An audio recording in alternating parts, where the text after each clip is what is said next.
అందరికీ నమస్కారం అండి. ఈరోజు శుక్రవారం కావున అమ్మవారికి సంబంధించిన 2 ప్రార్థనా శ్లోకాలైతే ఇప్పుడు మనం చూద్దాము.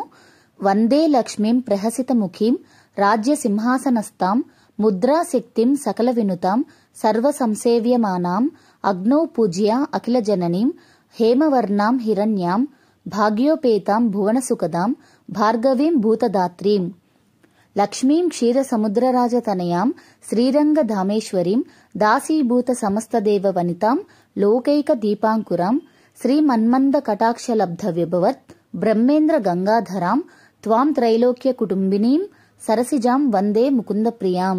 లక్ష్మీదేవి పాల సముద్రపురాజు కూతురవై శ్రీరంగధామమునకు అధిపతివై దాసదాసీ జనులను సమస్త దేవతా స్త్రీలను లోకములన్నింటినీ ప్రకాశింపజేయు దీపజ్యోతివి నీవు. బ్రహ్మ ఇంద్రుడు శివుడు మొదలైన వారు కూడా శ్రీమంతురాలగు నీ చల్లని చూపులచే వైభవమును పొందిరి. ముల్లోకములు నీ కుటుంబమే. పద్మములో పుట్టిన విష్ణువుకు ఇష్టసఖివైన ఓ లక్ష్మీదేవి నీకు నమస్కారములు.